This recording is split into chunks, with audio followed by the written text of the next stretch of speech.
fans, welcome back to another edition of the Terry Collins Show, presented by Tunnel to Tower, supporting America's greatest heroes. Donate just $11 per month by going to t2t.org. That's T, the number 2t.org. I'm John Arezzi. We're happy to have back the man who just returned from another trip in New York, the longest tenured manager in Mets history, Mr. Terry Collins. Terry, welcome back. Well, I'm glad to be back, John. It's been a while since we've done one, and there's been a lot going on, so we'll have a lot to talk about. Yes, we certainly will. I know you've been really, really busy, and I want to thank you for the call to the bullpen you made on the last episode. Johnny Franco coming on to fill in. I think he had fun. We actually brought on a couple of Met fans, two girls who called the Francisco Lindor walk-off home run just as it happened. So we brought those two fans back. Their video went viral, and Johnny had some fun with them. We had fun with John. But it's always good to see you, TC. You had a great time up in New York, and I want to talk to you about what you did up there, because you were actually at the grand opening of a Little League league ceremony in Westchester County. So we're going to talk to you about that. And then right after that, we're going to bring on Evan Roberts.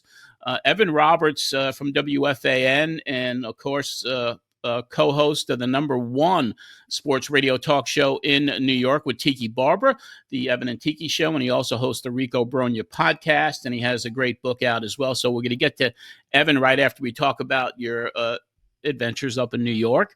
So you were at the Eastchester Little League, I understand. That's correct. I went and talked to the kids. They had actually started the season during the week, but this was kind of the inaugural because it was a Sunday, and tremendous turnout. Crummy day. I mean, ugly weather my entire time up there, but boy, the turnout was great. They should be very, very proud. Beautiful state, beautiful ballpark, beautiful field, and the guys that ran that program, what a job they did. What they do, and then of course the parents were great, and had fun talking to the kids for a little while and getting to meet everybody. So it was a nice day. Yeah, it was. We had gotten several pictures from the organization, and it just looked like everybody had a great time. And you actually ran into one of my friends that I worked with at Scripps Television Networks, Tina Messina, who was up there. Her son Brandon is in the Little League, so you got a chance to meet her and so many others. So there's Tina right there with you, Terry, and she's a great executive up in the television market in New York and ad sales, and then you gave a speech, and there was just a nonstop line of kids wanting to say hello to you, and I understand that your inspirational speech to these kids was pretty cool. So you must have had a great time doing that. I had to shorten it up a little bit, John. The attention span of when they started knocking each other's hats off and poking them, I looked around and said, "Ooh, I think I better speed this up a little bit." So, but it was very fun. It's, as I told them, the game's in a good spot when you've got 650 little leaguers in one league. The game's in a good position up there. Yeah, and then you shot right over to New Jersey to the Woodbridge Brewing Company, and you did a watch along at that St. Louis Cardinals Mets doubleheader, and I understand that place was packed out. It was tremendous turnout, tremendous fans. I mean, huge Mets fans, and I went from table to table, and of course they're like all fans. They up and downs of those games. The Mets lost the doubleheader, but there was some exciting moments, and then there'd be something would happen, and they'd be down, and then they'd be happy again. So. It's, I just told them, hey, look, you wait till the 27th out's made before you get too bummed out. So, yeah. But it was a lot of fun. It was a nice long day, and but it's always fun to sit there and talk to the fans. Yeah, well, they still adore you, and so anytime you're out there appearing somewhere, those fans pack it out. So we're happy that you're back home. Hopefully, you're going to play a little golf and get back to your regiment down there, and no travel for a bit, hopefully for you, or you're going to be home for a bit, I hope. No, I'm not going to be home for long. I'm headed to Michigan to see my family in Michigan, and so I've got that going. And okay. But hopefully later this afternoon I'll be hitting a little round ball a little bit. Excellent. All right, so let's get to the leadoff, and we are so excited to have on with us somebody that I'm a big fan of. He's one of the most passionate, lifelong New York Met fans there is. He's the co-host of the #1 afternoon sports talk show in New York, the Evan and Tiki Show, with New York Giants football legend Tiki Barber, heard Monday through Friday, 2 p.m. Eastern on WFAN. He also hosts the wildly popular podcast, the RICO BROGNA, and I believe last night the 477th episode is in the books. He's an author as well with his book, The Mets Bible, which I got a copy of it right here. It's about scoring. It's called The Mets Bible, scoring 30 years of fandom, highlighting some of the thousands of games he's meticulously documented since the age of 8 years old. Let's say hi to Evan Roberts. That author part sounds weird. I'm not used to being called an author, but thank you very much. Well, Evan, it's a real pleasure to have you on the show, and thanks for taking some time out during your busy schedule to be on for a little bit, and we'll have some fun today. Thank you. I'm honored to be asked. Thank you very much for having me on. Well, excellent. How long do both of you know each other? Have you met personally or just talked on the radio? Tell us about that. I don't think Terry remembers, but when he was hired, he came into the FAN studios and I gave like some weird fandom managerial advice about bunting and sacrifice bunts. And I think he looked at me like, why is this twerp saying anything to me? But yeah, that was my first interaction with Terry. And then unfortunately, I probably criticized you 500 times on the radio. So, well, I was used to it, Evan. I was used to it, but sure those first couple of years there, as we were trying to adjust the team and set it up for the future, I did that show with Mike for quite a while. And then you would, when he would be off or on vacation or something, you guys filled in for the show. So, and again, the one thing people don't understand, and when you're, at least for me, when you're managing, people have opinions and you're allowed to have them. You're allowed to voice them as long as it's not a lie. And I've never, ever heard you, and I've heard your show. I was just in New York last week, and I turn your show on, and hey, you've got an educated opinion of what's going on, and you're allowed to have that. So it never bothered me. I appreciate that. And that's like most Met fans.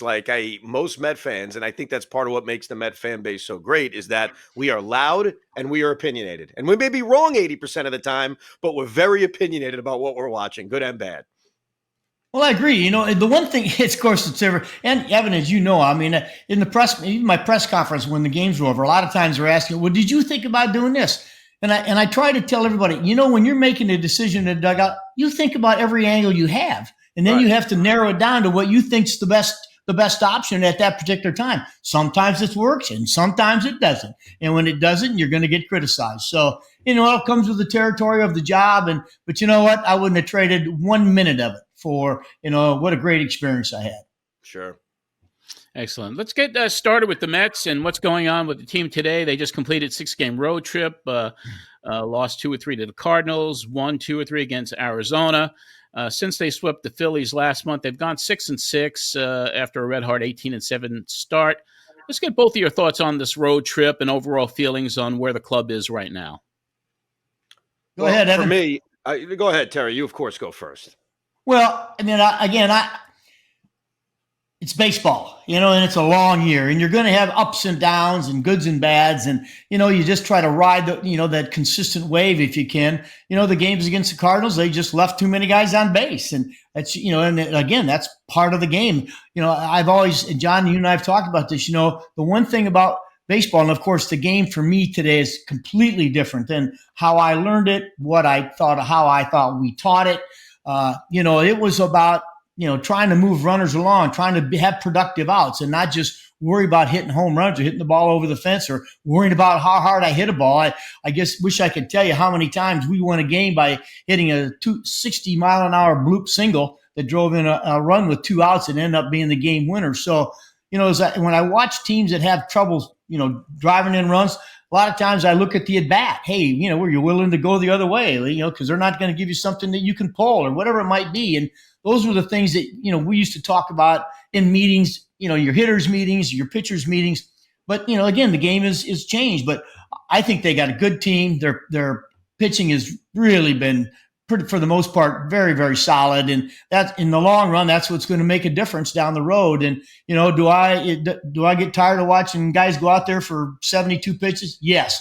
But that's what the game is today. So, I watch and don't try to criticize because that's the way it's played today. And I think Carlos has done a tremendous job managing those situations. I was actually pretty happy with that road trip, even though they were 500, 3-3, because after they swept the Phillies, and I think every Met fan is thinking, "Oh my God, we're gonna run away with the NL East. This is unbelievable." My brain kept telling me they're gonna cool off. The question is the cool off going to be losing 8 out of 11, or is the cool off just going to be playing 500 baseball? And so far, the cool off has been 500 baseball. Yeah, they split a series against the Nationals. They lost 2 games they shouldn't have lost. They lost the series to the Cardinals. They could have won both of those games. I totally get it. And losing those games are frustrating in the moment. But when I look at the big picture of what they've done since the sweep of the Phillies, they've managed to just be decent. And the way I look at a baseball season is if you can be decent 75% of the time and then have a couple of big winning streaks, you just won 90 games. You're a playoff team. So I've been okay with the way they're playing. I think that it is clearly frustrating when Brandon Nimmo is leaving a small country on base, not to just pick on him, but I think that's been probably the frustrating thing as a fan, that they've had a lot of scoring opportunities. There's been a lot of games this season where they're a hit away from turning a loss into a win, but I have confidence that's going to change. I think this is a really good lineup. I think eventually they're going to average 5 runs per game. They're going to be a top 5 offense in the league. So it's frustrating in the moment, but I feel pretty good about where they are right now. The schedule is going to stiffen a little bit, playing the Cubbies, playing the Yankees in a couple of weeks, but I certainly think they're up for the challenge. Yeah, I do too, Evan. Again, the game's hard. The other side, I've said it many times, guys on the other side of the field, they're pros too. And their job's to get you out or to catch the ball, make a big play or make a big pitch. But that's all part of the game. But they've got some depth in the team, and injuries are going to come and go today. But, I still like what they've done on their pitching. And I just think that's, down the road, that's what's going to be the difference is they're going to be able to go head to head every night. They're going to run somebody out there who can beat you. Yeah, I agree with you guys. And on the pitching, I mean, their ERA, you're looking at across MLB, they're first in ERA, 2.89, second in strikeouts, first least home runs allowed in the majors, and opponent slugging percentage are also leading the league with the lowest. And so it's been an interesting look at what's going on with the pitching staff, and I wish the guys would go deeper in the game. And Kodai Senga in yesterday's performance, boy, he had a rough few innings, but he still managed to pitch 6 innings, not letting up a run. And his ERA, I was looking at some stats, and the lowest ERA through first 7 starts in a season. This is for the Mets. I mean, Santana had a 0.78 in 2009, then DeGrom, Viola, all under 1, Nolan Ryan in 71. But Senga is there in 5th place with a 1.16 ERA to start the season off. So he's gritty. And Evan, I heard you talking about Kodai. He's just gutting it out. I mean, this guy is incredible. Talk to us about what you feel about Kodai. Well, I used to, it's funny, Terry, you were saying earlier how different baseball is. I'm only 41, but I've seen some incredible differences. And one of my biases growing up is I loved great starting pitching. I love guys that go deep into games. And that's always been a thing, like a DeGrom guy, even though DeGrom didn't go as deep into games as other guys. What I am learning over the last 2 or 3 years is that it is a different world. And sometimes, you're going to take a guy out at 87 pitches, not because his pitch count is necessarily that high, but also third time around the batting order, the way a guy is looking more kind of ineffective third time around, 5th inning, 6th inning. And I've learned to accept that. I've made peace with the fact that Kodai Senga, because I think he's a great example of this, is not someone who's throwing 8 innings. I'd love to see him throw 8 innings. I'd love to have a guy pitch 9 innings. Like when Luis Severino pitched a complete game last year, it was like I fell off my chair. Like, oh my God, I can't believe the guy went 9 innings. So I'm learning to accept that we have to view starting pitchers a lot differently than even we did 5 years ago, let alone 20 years ago.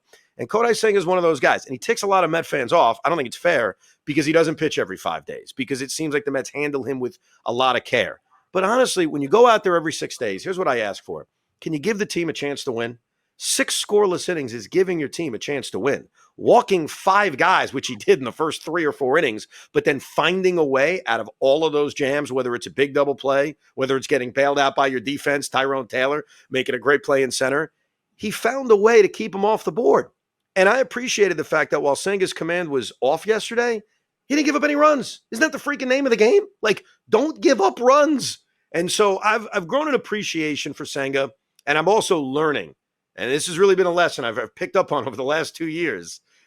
Don't go nuts that a starter doesn't go that deep into games. Don't go nuts that a starter didn't throw 110 pitches. It's a different world. And if you have a good bullpen, which the Met bullpen's been good so far, sometimes your best chance at winning a game, is taking Kodai Senga out after 6 innings. So that ERA is sparkling. I'd hope he can mix in a couple of 7-inning, 8-inning starts, but I don't expect it. And that's just kind of the new world that we're living in. But Senga deserves a lot of credit. The guy didn't pitch basically at all last year, other than the quick cameo we saw in the playoffs and the 5 minutes he pitched against the Braves. And he's come out and he's got off to a hell of a start. Yeah, I mean, I can't. There's no better way than that's a perfect description of what's going on today. One of the things, though, Evan, I got to tell you that even we used to do years ago. There are nights. We had the same data that after X amount of pitches, I managed the Angels. We had a stat where we had every pitcher that we had if he threw from 60 to 75 pitches, what the batting average was, from 75 to 90, what the batting average was. So we had all that data that, hey, look, if they got through 75 pitches, they didn't get it. Chuck Finley's numbers were unbelievable after 100 pitches. Nobody hit the guy after 100 pitches. So it was, so that's how we used to kind of run our stuff. But, once in a while, when it's easy for them, when they're just sailing and you see it, for me, let them go. And so maybe the next start you back them down a little bit more, but in the long run, they're going to learn, they're going to teach themselves how to get out of some certain jams. And today I just see guys, they get to 70 pitches and they're looking to see who's warming up. And so it's a little different for me. It's a little harder for me because, to find the Jake DeGroms of the world or the Matt Harveys of the world that they didn't want to come out. They didn't want to come out after 75, 80 pitches. And those were the guys. And that's why, I talked to Carlos Mendoza a couple of times about bullpen use. And, he asked me about, when with some of the teams I had. And I said, Carlos, I was getting 7, 8 innings out of my starters. I only had to manage a couple of innings out of the bullpen. You got to manage 4 a night. Yeah. That's a tough assignment every night. And that's why I think he's done such a great job with it. But, it is. And Evan, you are absolutely 100% right. That's the game today. We still love the game, so we learn how to deal with it and move on. I tell you, one thing that's affected me too is I was a big National League guy, so I hated when they took the pitcher hitting away and they added the DH. But now that it's been here for 3 years, I gotta adapt. I can't sit here and complain about it all day. And it changed my philosophy too in terms of how it's easier to go to your bullpen, have a guy who looks effective getting 2 outs, and then bring him back for a 2nd inning or a 3rd inning because you don't have to worry about double switching. You don't have to worry about the pitcher hitting. And you also seem to have more guys in your bullpen nowadays who can pitch multiple innings. So, you're asking for less from your starters, but I think the rule change is A, an extra guy being on your roster. So now most teams have 8 guys in their bullpen. B, you don't have to worry about the pitcher hitting, and more guys, it seems, in the bullpen are now guys who can pitch 2 innings out of the pen or 3 innings out of the pen. So you're able to get multiple innings. And I think that also kind of helps in managing your bullpen, especially considering you're going to your bullpen earlier every single night than you used to. I think that helps. Absolutely. That's the perfect description of how you run your team now. Yeah, the game has certainly changed. I want to turn attention to Juan Soto. And, of course, this guy's under the microscope no matter what he does. If he walks out onto the field, once he takes his position in right field, if he's sitting in the bullpen in between innings, everyone has the microscope on Juan Soto. Now, he's got a couple home run games. He had a couple good blasts in Arizona. His OPS is over 8. He's got a 1.3 OPS since May 1st. He's coming around. He's starting to heat up a little bit.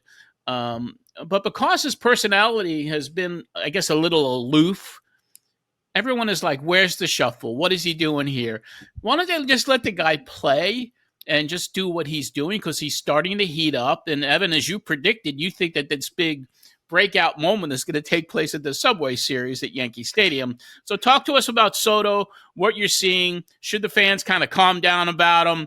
And TC, I know you'd like to weigh in as well. This Well, this yeah, whole thing, again, this whole thing is crazy. People are getting it so is. nuts about Juan Soto. It drives me nuts. I Me know too, it. and me too. John, I did a couple of things last week. I talked to some people about last week. Even 15, 10 years ago when I was sitting in the dugout, you'd sit there and there'd be somebody on the other team that in your pitchers or your pregame meeting with your pitching staff, you said, you cannot let this guy beat you. And there are times, and I even had Randy Johnson tell me there were certain guys in the lineup where they'd come up, and of course, they can't do it today because of the pitch clock, but he'd step off the mound and he'd say, this guy is not getting a hit. I'm telling you. And they'd bear their ass down and get that guy out. Well, Juan Soto's that guy. And so every day the game starts, that other team's starting pitcher saying, this guy's not beating me. Fortunately, the guy hitting behind him is red hot. But they're working, and if you watch Juan's at bats, and he's one of those guys that's got a great eye, he's got a great command of the strike zone. They're on the edges all the time to him. And if somebody rings one up that's a couple inches off the plate, that he said, first of all, even if it might be a strike, I don't want to swing at that pitch yet. They're pitching him pretty damn tough, man. And again, you in the big leagues, you get yourself in a hole where you're 1-2 and 0-2 all the time. You ain't going to get hits. I'm telling you. The pitching's so good that that it's really hard to come back in those counts. So I think he's going to get, and I totally agree with what everybody's saying. Let the guy play. Let's judge him after 550 at bats and see what he's got, because this guy's just way too good a player not to put up numbers through 162 games. He's going to produce. Like he's been producing. Like if you look at his overall numbers, they're fine. Like I think his 162 game pace is 30 home runs, 80 RBIs, not enough RBIs, but a high OPS. I think the issue he's had where a lot of Met fans have criticized him is that he hasn't gotten big hits. And that's true. Like his numbers with runners in scoring position is terrible. But what I would ask any Met fan is, why do you think that is? You think he's pressing? You think it's New York pressure? I don't buy it at all. He had a 3-run home run the other day with guys on base, except Victor Scott climbed the freaking fence and made a catch. Like, it happens. So I have the full confidence that Juan Soto will eventually mash with guys on base. But this whole thing between he's not shuffling enough, he didn't high-five Pete Alonso enough, and some Met fans booing him reminds me of Piazza. And some Met fans they don't want to admit this. It's like a dirty secret they don't like to talk about. When the Mets traded for Mike Piazza, he was hitting 350, okay? He was hitting 350 as a Met. He grounds into a double play in a game in August, and the guy behind me at Chase starts booing him. And I'm like, what the hell is wrong with you? Like, you got to explain this to me. And I'm 15 years old at the time, scrawny as hell. It's not like I'm going to fight him. I say, can you please explain to me why you're just booing this guy? And he said, well, he never gets the big hit. He's Mike Piazza. He's a superstar. We traded Preston Wilson for him. And I think the same mentality is happening right now with Juan Soto. The expectations are so insanely high that if he's not hitting a home run in every at-bat, fans are criticizing. Now, Mike Piazza turned out to be okay, and he turned into one of the great Mets of all time. And also, one other thing, people didn't think he liked being a Met. That's the other story, because when they acquired him, he was a free agent at the end of the year, and there was all that hand-wringing of, does he like being here? Does he like his teammates? Met fans are doing the same crap with Juan Soto. The way he looks at people. Oh, is he happy? Does he regret leaving the Yankees? Like, literally, shut up. What are we doing? We're embarrassing ourselves. So it reminds me of the way we handled Piazza, and now no one admits that what I just said about Mike actually happened, because, Mike, we would never rip Mike Piazza. We love him.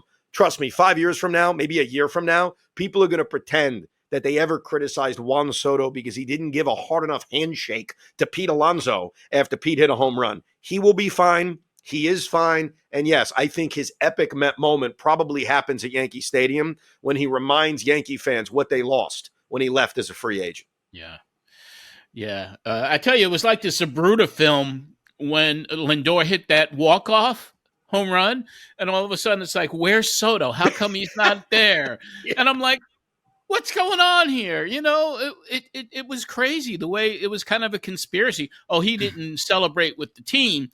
And then there was a, shot of him obviously there. So, I mean, it is crazy. It's insane. And I do remember the fans booing Piazza early on too. So that was ridiculous. So it should be an interesting Subway series for sure. I want to turn attention over to LuisAngel Acuna.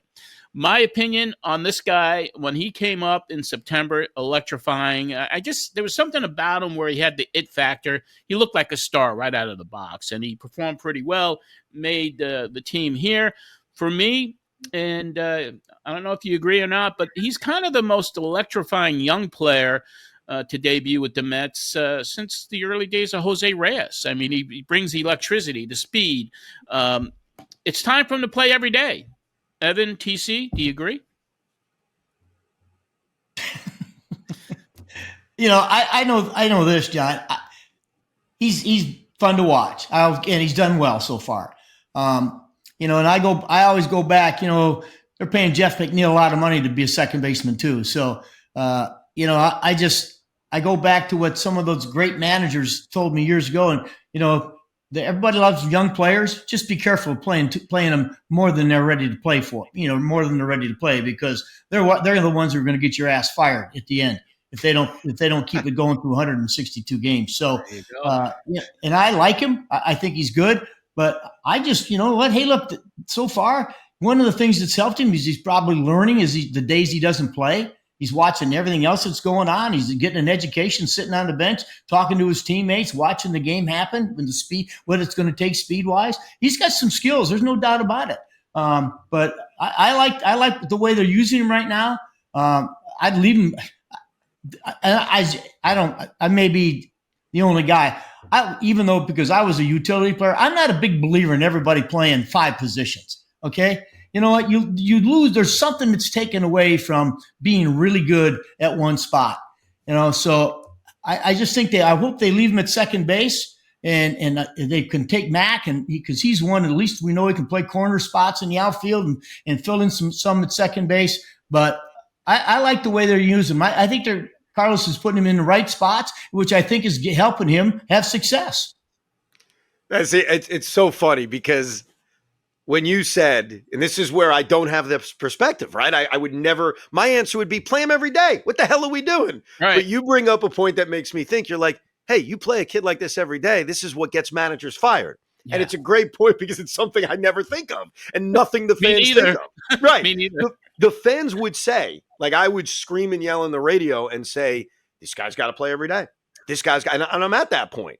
But it's interesting because I don't think of that as, boy, you play him every day. Maybe he gets exposed and maybe it costs you your job. But I've been so impressed by him because I was surprised. I thought that what he did last year filling in for Lindor, incredible, right?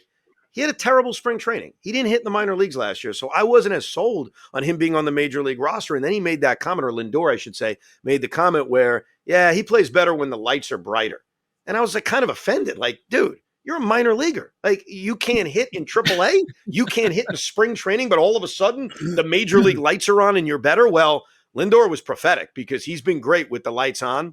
And as a Met fan, I do want him to play every day simply because I think he gives them the best chance to win. He plays better defense at second base than McNeil. He's provided some really good at-bats. Forget about the batting average or anything like that. Like, he's taken some really close pitches off the plate that I always heard, at least from the scouting reports in the minors, he would hack at. And he had some great at-bats. Remember that one on opening day against Josh Hader and the Astros? Like, that was a sign of basically things to come. He can steal bases. So, yeah, I'm in the position of I want to see him every day. If you're going to bench him, what I ask Mendy nicely is don't do it in back-to-back days. It annoyed me in the Arizona series when he wasn't in the starting lineup in game 1 and game 2. Like, I get what you said, Terry. All right, there's a day you should sit, you can learn. But the back-to-back day thing kind of bothered me because right now, just to simplify it, I think he gives the Mets the best chance to win when he's out there. Evan, I'm gonna bring up a name to you when you talked about how the minor league stuff, and you're absolutely right. But I remember in 2013 or 2012 when we brought Matt Harvey up. Yeah. Matt said to me one night, he pitched, I don't know how many, 2 or 3 great games. And he came in my office and he said, hey, why do you think it took me so long to get here? And I said, Matt, I have a player development background. I read every game report from the minor leagues, every game. And I followed everything you did since the day we signed you. And what I'm seeing is not what I read about. Okay. I saw a guy that had a 3.56 or a 3.6 ERA in AAA and, throwing 93 with a pretty good curveball. This guy that's throwing 98 with a 90-mile-an-hour slider I said, I didn't read about that guy. So, and you're right. Sometimes that second deck And those brighter lights, they bring out a little extra energy in people. And it's great that it eventually worked for Matt, and it's great that it's working for Acuna, but who the heck could blame you or the Mets for not calling that guy up sooner? Like, how are you supposed to know if you're not performing at a lower level? And that's all you can do. You know what? When they get their chance, Evan, when they get their opportunity, make the most of it. And Acuna's doing it now. Harvey did it. DeGrom did it. Conforto did it. Matz did it. They got up, they got that opportunity, and they ran with it. Some guys get intimidated, like you say. Those bright lights, hey, they're too bright. And I've had guys that it's too bright for them. And so it's going to be fun to see how we get into the second half of the season, because we know there's going to be some banged up guys.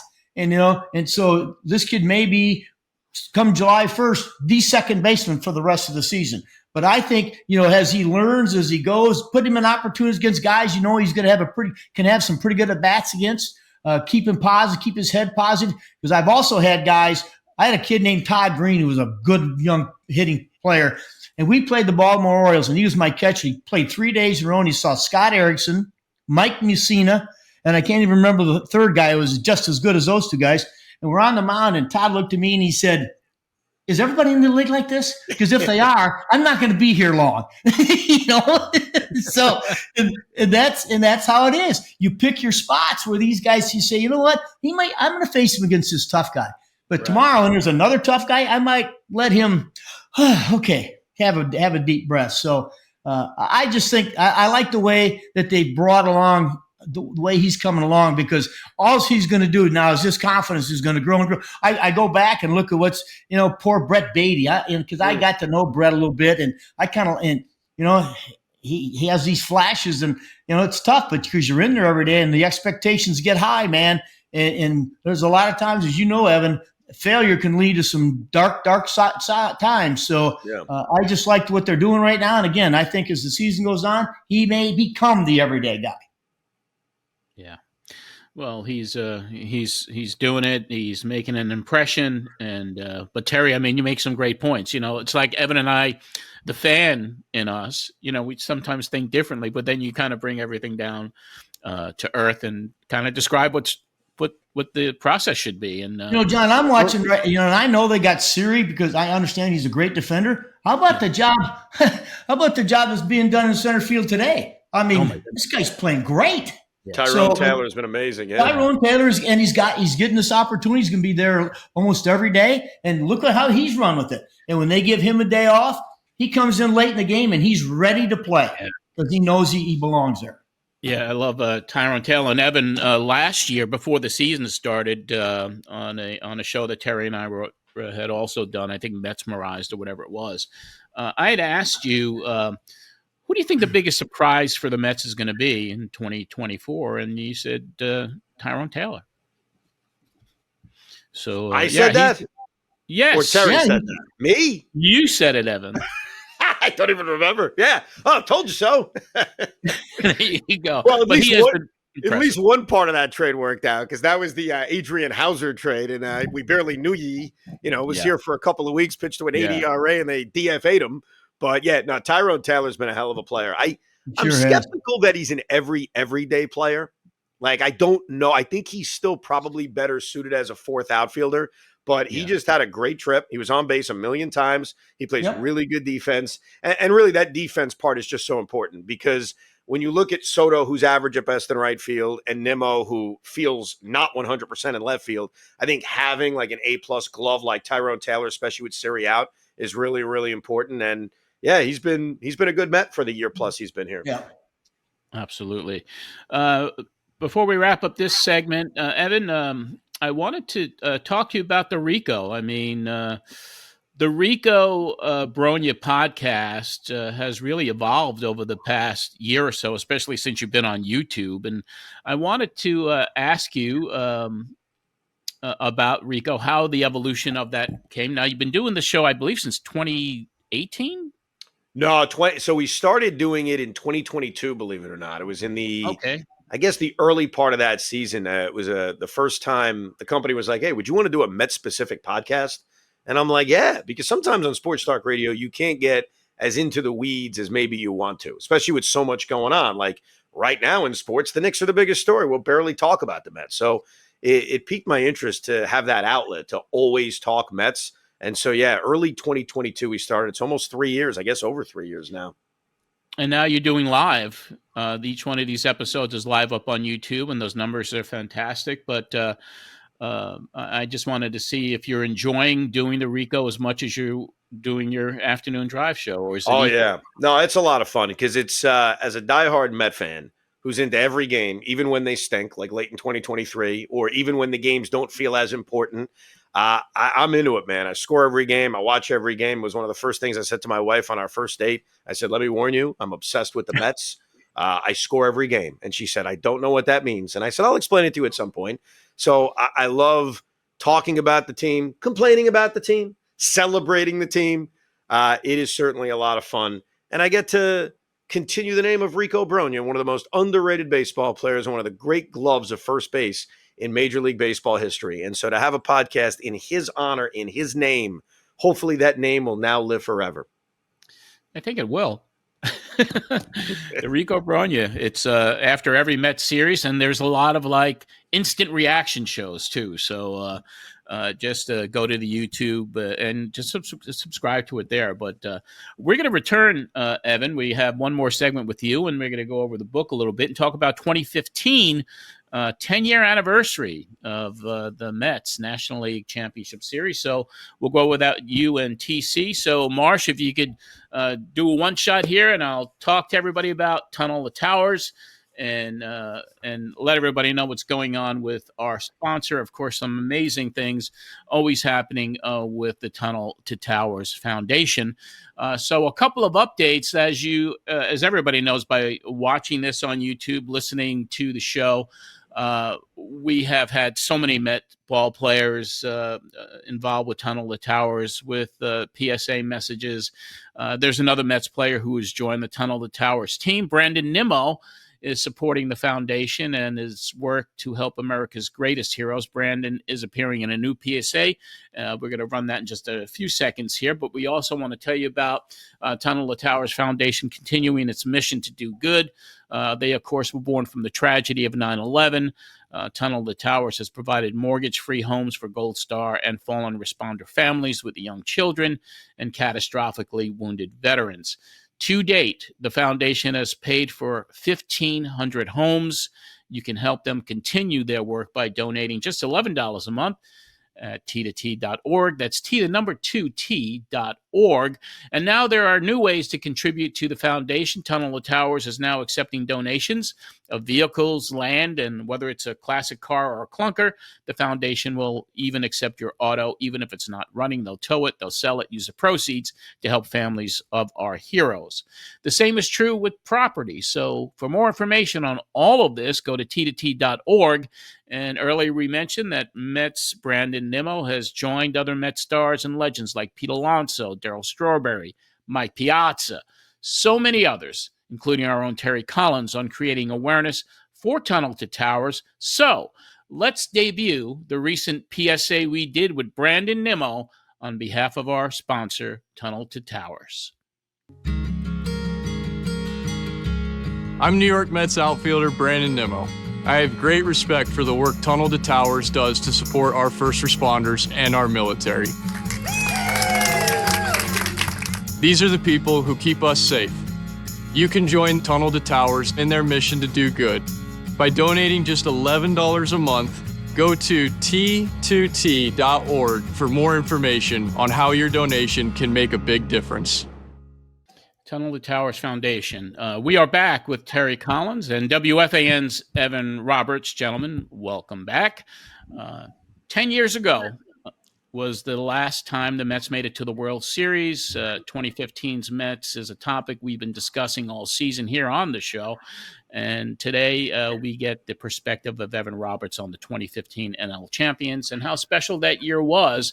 And for this segment, I did highlight a few games from your book, the Mets Bible, to get both yours and Terry's memories of some of the games that I highlighted. But Evan, before we even get to that, the Bible, tell us about how this book deal came about and your history of scoring games? Well, I'm nuts. When I was about 8 years old, my dad taught me how to score a game, which is a normal American story. Dad or mom teaches son or daughter how to score a baseball game. What became abnormal is I loved it. I kept doing it and doing it and doing it to the point where I would score road games. I would score home games. And then I went away and got a job and was an adult, and I still scored games. And I would DVR games. And I just loved scoring baseball games, and I still do it. And it's certainly been, beneficial. It benefits my job, talking about sports for a living. But even if I wasn't talking sports for a living, I would just score games. Keeping track of it, it keeps you engaged in what's going on. It's an easy reference point to go back and say, hey, how's Juan Soto done today? Oh, yeah, he's 1-for-4, and he got a hit on a 1-2 pitch. So I became obsessed with it. And a couple of years ago, I was on the air on my old show with Craig Carton. And Craig said, probably sarcastically, because he was a sarcastic guy, you should make a book with this. You should publish it. And I was like, really? You know what? I think you got something there. So I was like, would anyone buy this? And so I spoke to my agent and I spoke to Triumph Books, and they said, yeah, that's a pretty good idea. So what I decided to do is take the most memorable games I scored. And memorable doesn't mean wins, because that would be a lie. Memorable is amazing wins, horrible losses, games that are memorable personally, just because something happened in my life or something happened that made it very personal to me. And so I picked the number 81 because there are 81 home games, and my dream has always been to go to all 81 home games, something I have not accomplished, but I came close. And so basically it was, let me publish these scorecards and then talk about my memories and experience from that game, whether it was watching on TV or being in the ballpark. And it's my Mets Bible. So I was able to publish that about a year ago. It was very cathartic writing about a lot of these games. So some of these games still hurt me to this day. Some of them are negative memories. So it was certainly fun to do, and I was honored that people bought it. So thank you very much. My Mets Bible, still on sale now. It is. It's out there, and it's great. And you've kind of handed down that tradition to your son, Jet, now, because I believe he's beginning to score games as well. Yes. And he got an earlier start than me because he started scoring games at 6. And I didn't ask him. He just saw Dad doing it and said, I want to do that. I was like, all right. So he enjoys it as well. And my 4-year-old Spence may do it eventually. I don't know if they'll ever continue the obsession like me, but it's completely up to them. That's one thing I teach my kids. I like the Mets. I hope you like the Mets, but I'm not going to force you to do anything. Make your own decisions. And you keep every one of the scorebooks. And how many games in total do you think you've scored? Oh, thousands. Honestly, I could actually give you an exact number because that's how crazy I am. I have a written list of how many games I have scored every year. So there is a grand total. I think it's in the thousands. And yeah, I keep every scorecard. It's a crazy obsession. But at this point, how can I get rid of them? I mean, how can I get rid of a game from 1996? That would be crazy to me. Yeah, you can't. It's just amazing. The book is amazing. So let's talk about 2015. I took 4 games to talk about, and we'll get to that. But overall, in 2015, being a fan, covering it for WFAN, your thoughts on that year, that team, and TC. You and I talk about this as well. But Evan, what did 2015 mean to you? It's my favorite Met team of my lifetime. Very, very simple. It means more to me than 99 and 2000 and 2006. And I think the reason for that, because some of my fellow Met fans who are my age would argue, well, what about 2000 or what about 1999 or whatever? The reason 2015 is very, very special is because for a myriad of reasons. Number one, I think the nature of the homegrownness of the team, the fact that this was a team that you could kind of feel coming. I remember in September of 2014, sitting at Citi Field. It was a rainy night with my fiance, soon-to-be wife. And I said, I know this may sound crazy, honey. This team's going to get good, and they're going to get good quick. And she's like, what? They're about to finish. What are you talking about? I was like, you can feel it. And so I think that natural progression of seeing this young team emerge and seeing the young players that we were excited about, Jake winning the Rookie of the Year, Matt Harvey coming back from Tommy John, you could just feel it. And then that season, 2015, featured so many of the ups and downs, like normal life. You get off to a great start, then they struggle, and the offense sucks so badly that we think Juan Uribe and Kelly Johnson are saviors, and then Cespedes, and before that, Flores, and the crying, and the walk. It was like a storybook. I'm still bitter about the ending. I mean, that's just unfortunate. Like, I still can't like get over the losses. And I guess that's just part of being a fan. But I love that team because that team was so special, so organically special to me that it stings me the most for that. But it also gives me the most joy the most when I think back on any season. So it's got the good and it's got the bad. Terry, any comments? You saw it coming, obviously, sitting in that dugout. Well, Evan was right. And I mean, there were lots of times we had an idea, obviously, again, due to the fact that I think pitching is the key. We saw what we thought was going to be a dynamic pitching staff coming. Now, we'd lost Wheeler through an injury, but Matt was coming back, being healthy. We knew Jake was going to be pretty good. We were hoping Steven Matz, we could keep him on the mound. We did not have any idea how fast Noah was going to develop, but I think after I think it was the first day of 2015, we lost our closer. Got suspended Henry Mejia, in baseball. And so, I made a decision to go with Jerice Familia, and I know that there was a lot of people's whose eyes rolled, but this guy for me had unhittable stuff. And if you did hit him, if it was the sinker, it was tough to get it in the air. So I thought if we can get him to control, we got a back end of the bullpen. Now we got to figure out how to bridge the gap from starter to the closer. But we saw it coming, and Sandy was great. We talked every single day, and he started talking about Michael Conforto.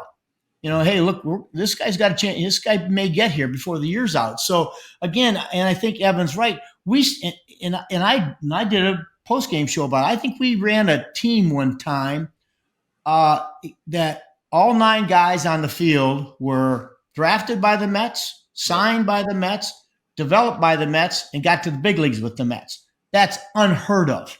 Unheard of. Now, not all of them became stars, but for the most part, that showed us that our player development, system was pretty good. And we knew we had some other guys that were even maybe better coming along the line. So we thought, again, the one thing that went on that year, John, and, when you're managing, you can't worry about September in the month of May. You cannot do it. You got to figure out how to get through the month of May, how to get through this week, how to get through this next weekend. So as the front office started to bring in these pieces, the change in attitude in the clubhouse was remarkable. You sensed it every day. I mean, you heard guys talking about it. Now we had good, Curtis Granderson, David was out a lot of time, but Michael Kadira was there, who we got signed the winter before. And these guys talked about it. And I'm going to tell you, when you have leadership in your clubhouse that talk about, we're going to get better. We're getting better, and talk about winning. Again, it sends a sense that, they start believing in themselves. And so as that season went along, all the things we saw in April, we knew were going to change. And we saw it last year with what the Mets did last year. But that's why, I watched this year's team, and a lot of people ask me, can you compare it to 2015? Not a chance. Not right now, no. In July, August, when we see what some of the final product's going to be, maybe. But there was a progression from the time we left spring training to, let's say, the early June, where you said, hey, we got a chance to be pretty good. Yeah. Well, let's go over some of the games from that season, courtesy of Evan Robertson in the Mets Bible. June 9th, Citi Field, Giants 5, Mets 0. Chris Heston no-hits the Mets. Evan, and then TC. Oh, man. The reason that game jumped out at me is Johan's no-hitter was very special because as a kid growing up, I love the dream of the no-hitter. The no-hitter was the ultimate dream. And I was told the stories by my dad, listening to Howie Rose, Gary Cohen. We don't get no-hitters. We'll get teased. Tom Seaver will come close, but we'll never get a no-hitter. So when Johan pitched that no-hitter, it's one of my favorite moments as a Met fan, but my dad wasn't there. My dad just didn't go to that game. It sucks. It doesn't happen. And so I remember calling my dad in the middle of that game, and he was disappointed he missed it, but it's one of those days. He can't go to every single game. So when we're sitting there on a random weeknight in June and Chris Heston's pitching a no-hitter, my dad had been to thousands of games. He had never seen a no-hitter. Forget a Met no-hitter, any no-hitter. And as this game is going on, I'm looking at him. I'm like, do you want it to go down like this? Like this is gonna be the no-hitter you witness. And it was so surreal being in that ballpark and watching a no-hitter, my second, but the first one was only a few years earlier, and seeing my dad witness the first no-hitter he'd ever seen live. It sort of felt like rock bottom with the offense, but it was also the surreal nature of a no-hitter's magical. And I think it's even more magical to Met fans because it was that holy grail for so long. Elusive. And so even seeing one, though it came from the most random guy that I don't think anyone would have heard of since, if it wasn't for the no-hitter, that was a strange night, man, at Citi Field. I'll never forget that. Yeah. John, I've been playing what you could consider organized baseball since I was 8 years old.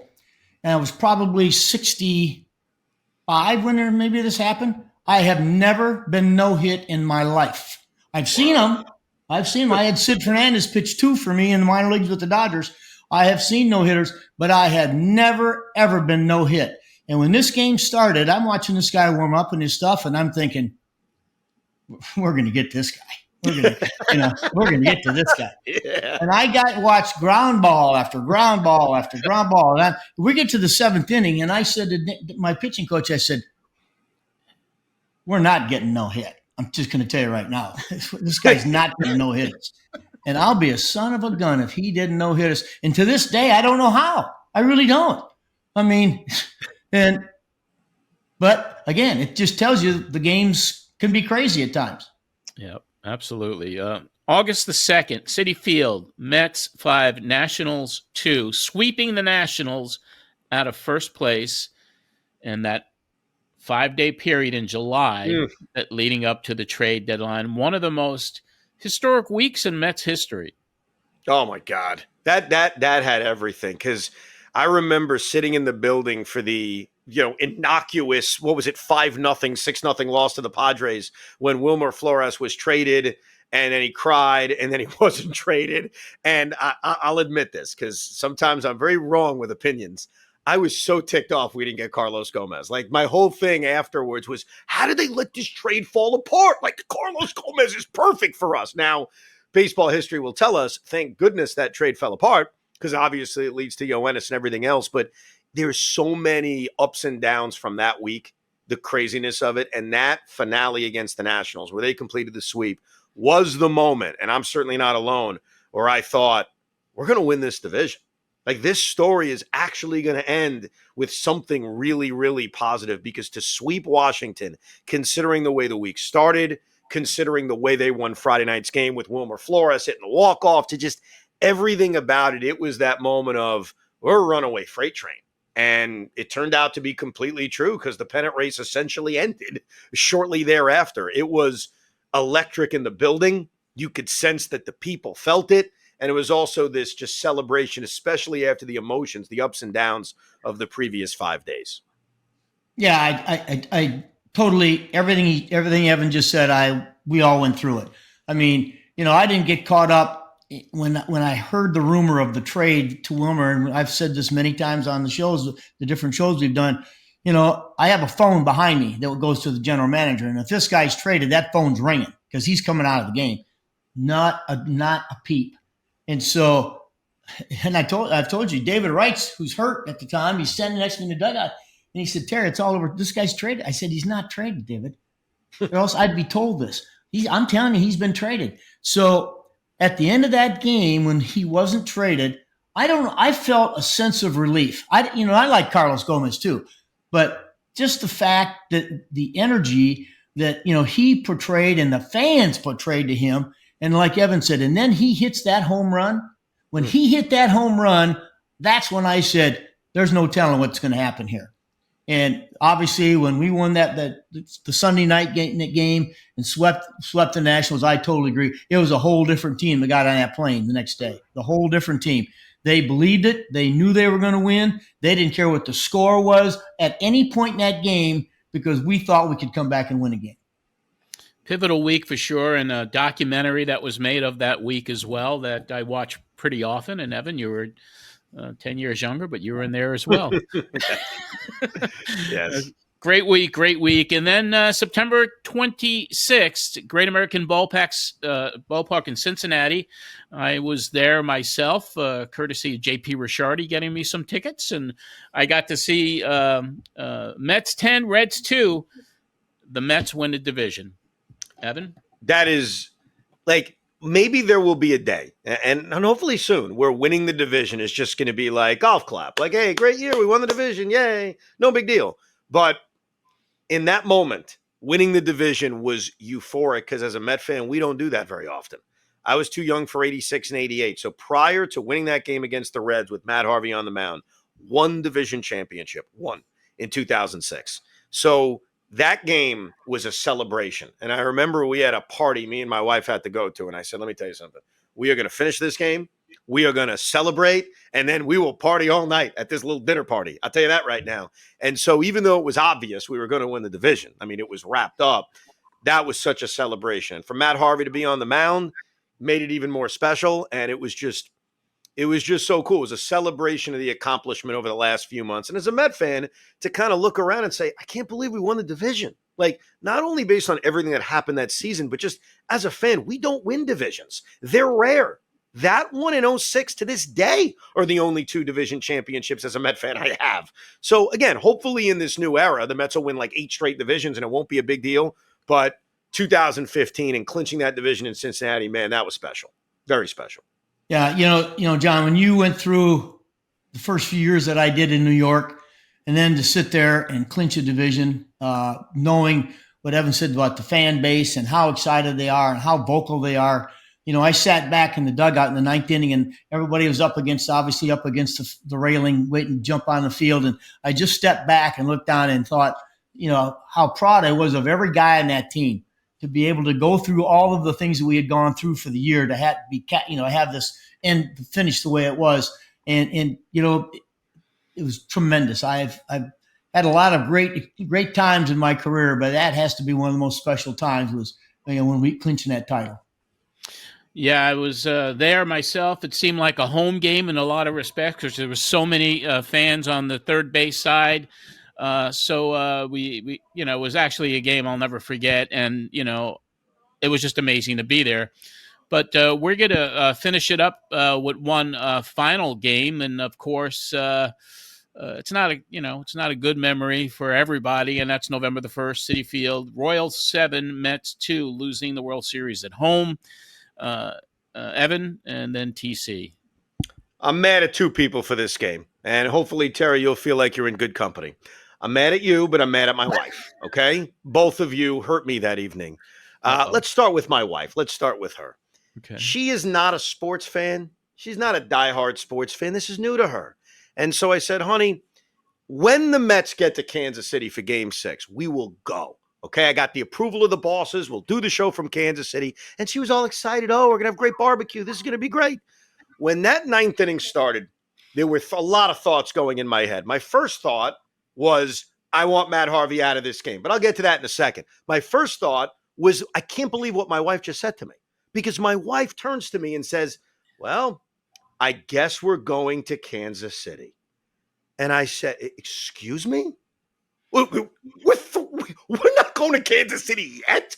So I was very upset. I had to explain to her that while I don't believe in jinxes, that kind of was a jinx. Don't tell me we're going to Kansas City when the game isn't over. And then number 2, and I was on the minimum here. I'm in Citi Field, and everybody wanted Matt Harvey to start the 9th inning. I'm not going to sit here and rearrange history. The entire building was chanting, we want Harvey. And I was arguing with people around me. I was so sick. I don't know why.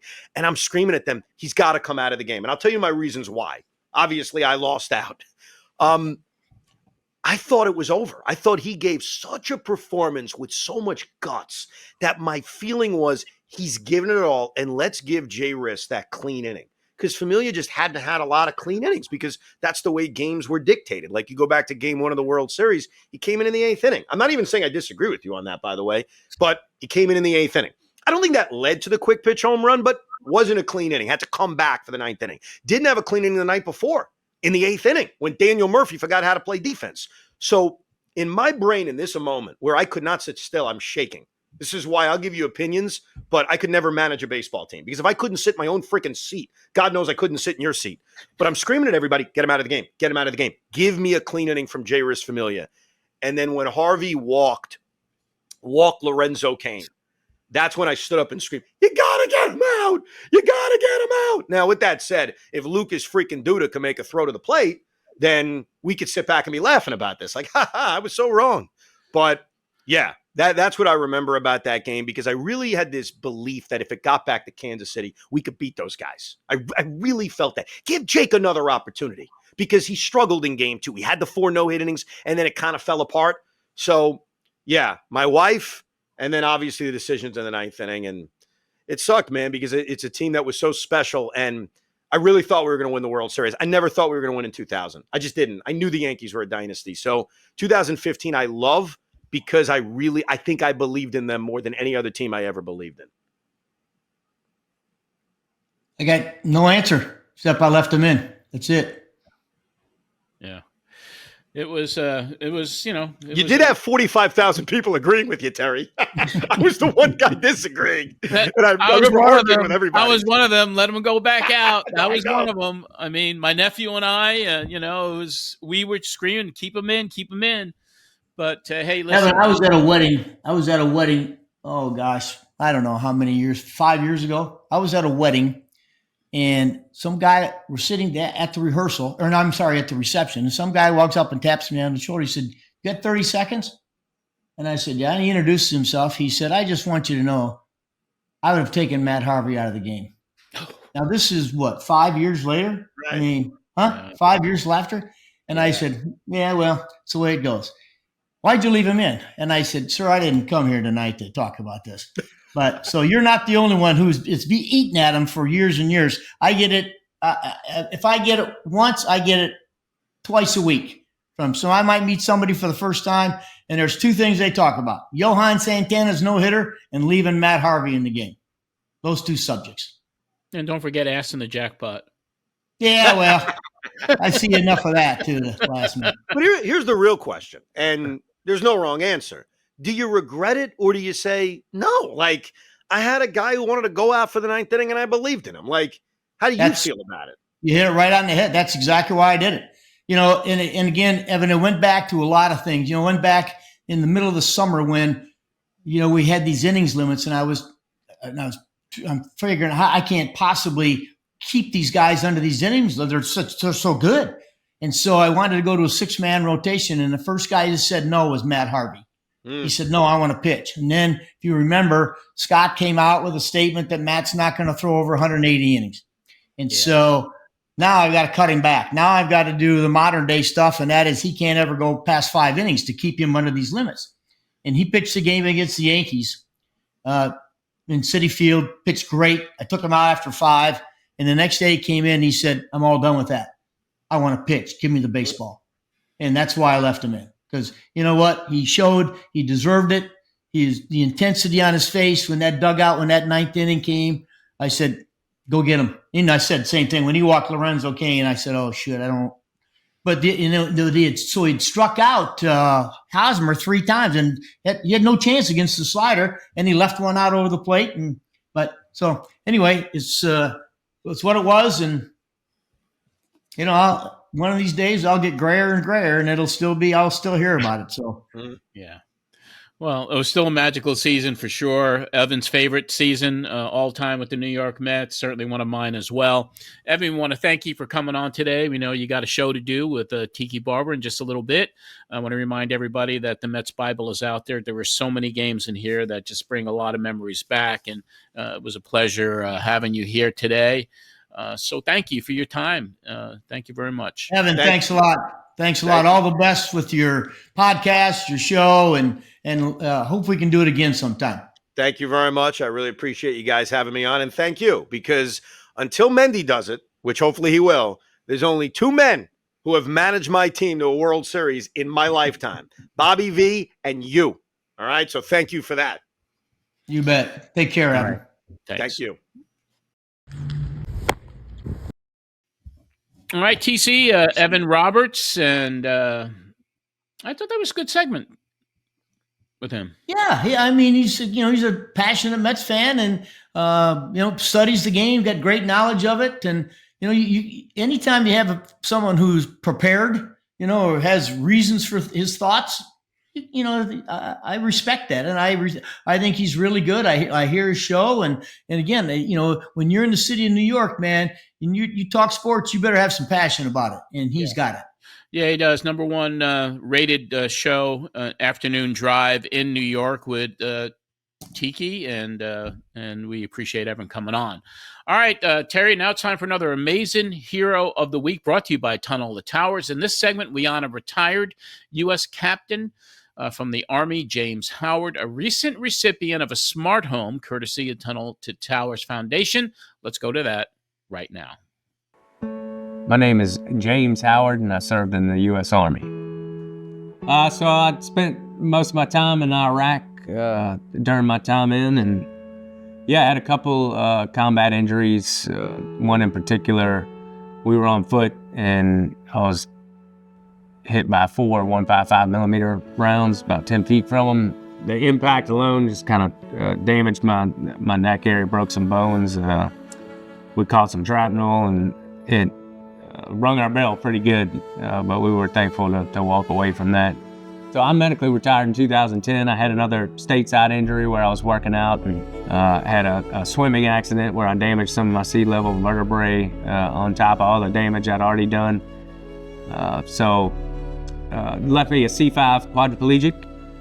Tunnel to Towers came in and gave me and my family a home that has just been a life-changing gift that we're forever thankful for. A lot of the accessible features that, some people will take for granted, taking a shower, I can get in the shower and they have the handheld shower unit that can help me. I remember the many years after I was injured, I had a bucket to use over the bathroom or a shower spigot out on my deck.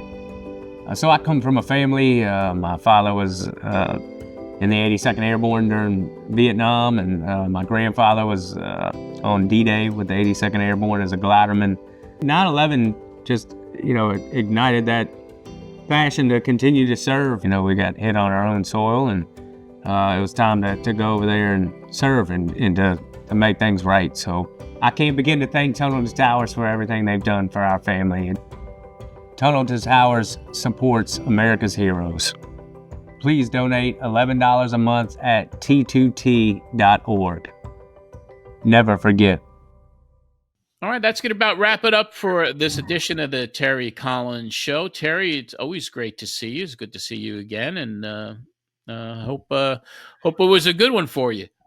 Yeah, it's a great show. It's really nice to have Evan on, and we can, be a great day to have a roundtable one of these times and bring up about 4 or 5 of those games of 2015, and the discussions could go on for a long time. Yeah, maybe we'll do that before the season wraps this year, because we are reminiscing about that 2015 team, which is so dear to everybody who's a Mets fan. You could subscribe to the Terry Collins Show on all podcast platforms and on the YouTube channel. Go to youtube.com/the Terry Collins Show. And Terry, we want to remind you, as we do each and every week, to check out Amazing Conversations with Jay Horowitz, a New York Mets podcast hosted by the foremost Mets historian. On this week's show, Jay brings on the Mets broadcast team celebrating 20 years in the booth. I got to see it yesterday on YouTube. It was a great conversation with Jay and his guests this week, Gary Cohen, Keith Hernandez, and Ron Darling. And that's available on all podcast platforms and on YouTube. And I want to thank today, as we do each and every week, our creative director, Marsh, right there in Albuquerque, New Mexico. And Terry, I think he actually has become a Terry Collins historian, especially with your Arizona days. Marsh is a big fan of yours, and it's great to have him with us as well. Also, we want to thank our researcher, Dominic DiBiase. For Terry Collins, this is John Arezzi. We'll see you next time.